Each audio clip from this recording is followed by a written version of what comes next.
ब्रह्मोपहम ब्रह्मास्मि।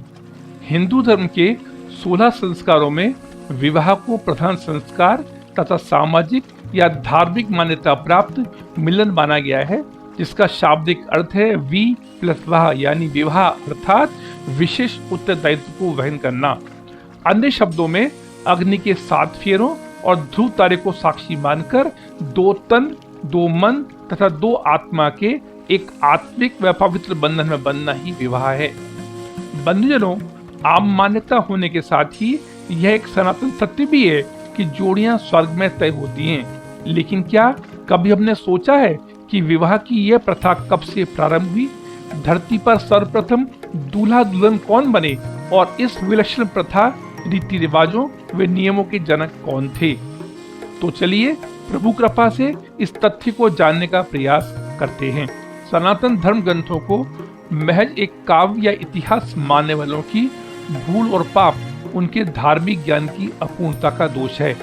हमारे धर्म ग्रंथों में धर्म, आस्था, दया, करुणा, तपस्या, बलिदान, साधना और मर्यादा आदि गुण न केवल कूट कूट कर भरे हुए हैं, वरन यह मानव जीवन के सुचारू संचालन हेतु प्रतिष्ठित शुद्ध आचार संहिता भी हैं, जिन पर करोड़ों लोगों की आस्था है। पौराणिक कथाओं में ब्रह्मा जी को ब्रह्मांड के निर्माता के रूप में एवं स्वयंभू मनु और शत्रुपा से मनुष्य जाति की इस अनुपम सृष्टि की रचना का वर्णन देखने को मिलता है। सुख सागर के अनुसार सृष्टि की वृद्धि के लिए ब्रह्मा जी ने अपने शरीर को 2 भागों में बांट लिया, जिनके नाम का और या अर्थात काया हुए, जिनमें से दामांग से प्रथम पुरुष तत्व स्वयंभू मनु तथा वामांग से प्रथम स्त्री तत्व शत्रुपा की उत्पत्ति हुई। पृथ्वी पर पहली बार स्वयंभू मनु और शत्रुपा के मिलने के बाद ब्रह्मदेव से मिले सांसारिक और पारिवारिक ज्ञान ने इनको दाम्पत्य जीवन में आने की दिशा दी और इन्होंने विवाह कर एक परिवार शुरू किया। इस तरह हिंदू शास्त्रों के अनुसार शत्रुपा और मनु को पृथ्वी पर पहला विवाहित दंपति माना गया। यहाँ यह बताना जरूरी प्रतीत होता है कि पृथ्वी के प्रथम दूल्हे स्वयंभू मनु की संतान होने के कारण ही हम सभी मनुष्य मानव कहलाएं। विवाह पश्चात स्वयंभू मनु और प्रथम दुल्हन शत्रुपा प्रियव्रत एवं उत्तानपाद नाम के 2 पुत्र और आकुति, देवहूति एवं प्रसूति नाम की 3 कन्याओं से लाभान्वित हुए। जब महाराज स्वयंभू मनु और उनकी पत्नी महारानी शत्रुपा को शासन करते बहुत समय बीत गया और बुढ़ापा आ गया, तब उन्होंने पुत्र उत्तानपाद को राज्य सौंप प्रसिद्ध नैमिषारण्य तीर्थ की ओर गमन किया और द्वादशाक्षर मंत्र ओम नमो भगवते वासुदेवाय का जाप कर श्री धाम को प्राप्त किया।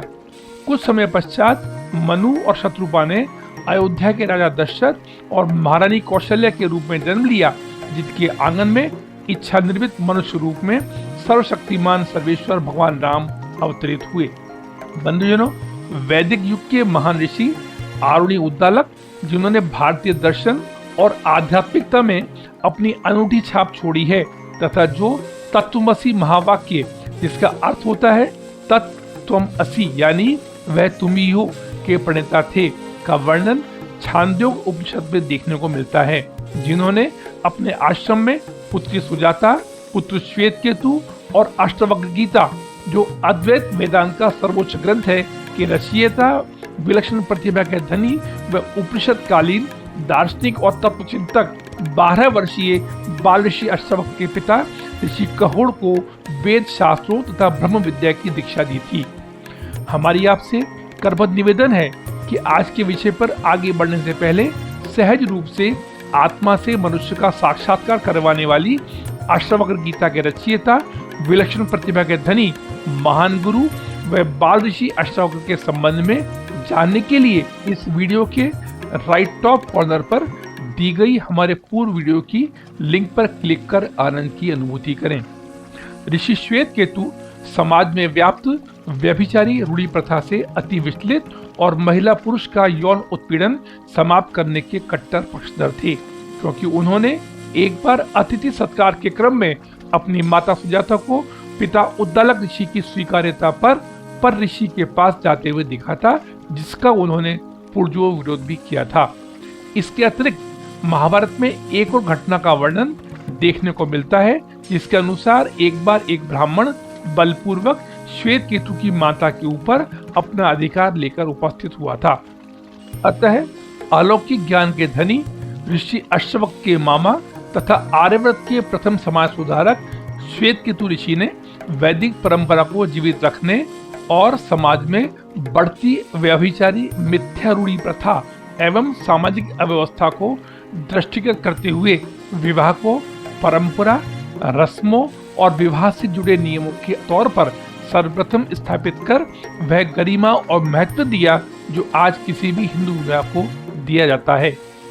श्वेत केतु ने रूढ़ी प्रथा संपन्न पुरुषों को नियमों में बांधते तथा विराम लगाते हुए एकल विवाह की प्रथा को जन्म दिया, जिसके अंतर्गत देवों संग स्त्री सांकेतिक विवाह की प्रथा शुरू करी जो आज तक हमारे समाज में प्रचलित है।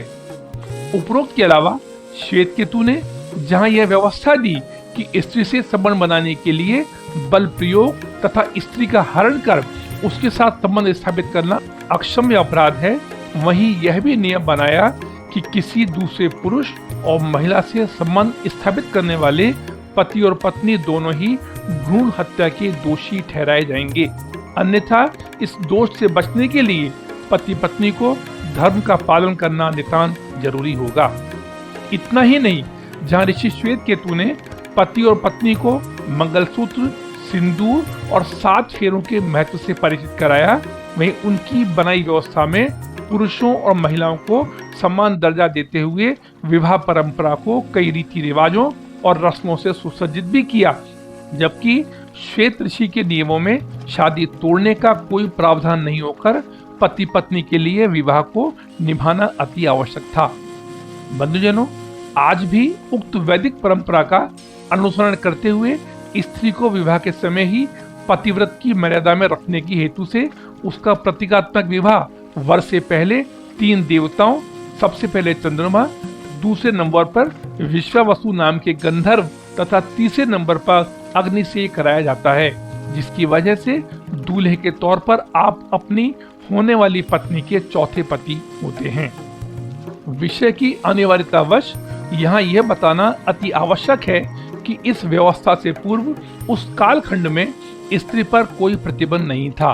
वह जब चाहे स्वेच्छानुसार किसी भी पुरुष के साथ बिना प्रतिबंध जा सकती थी, अर्थात उस काल में महिलाएं और पुरुष अपनी इच्छा से किसी भी पुरुष और नारी के साथ अंतरंग संबंध बना सकते थे, जिसका वर्णन महाकाव्य महाभारत के आदि पर्व में स्वयं महारानी कुंती के शब्दों में उल्लेखित है। आज के सत्र में हमने धरती की पहली दुल्हन तथा वैदिक परंपरा के नियम और व्यवस्था अनुसार ऋषि श्वेत केतु द्वारा व्यभिचारी एवं सामाजिक रूढ़ी अव्यवस्था को दृष्टिगत करते हुए विवाह को परंपरा, रस्मों और विवाह से जुड़े नियमों के तौर पर सर्वप्रथम स्थापित करने की व्याख्या हर संभव सतर्कता पूर्वक करने का प्रयास किया है। हम आप सभी सनातन प्रेमियों के सहयोग की अपेक्षा के साथ अपना साधुवाद प्रेषित करते हुए वाणी को अगले सत्र तक विराम देने के लिए क्षमा प्रार्थी हैं। हमारी आपसे सविनय निवेदन है, कृपा कर सच्चे सनातनी होने के नाते कमेंट बॉक्स में ओम त्रिनेत्राय नमः अवश्य लिखकर सनातन धर्म को पुष्ट करने की दिशा में अपना योगदान प्रदान कर कृतार्थ करें। ओम त्रिनेत्राय नमः। धन्यवाद।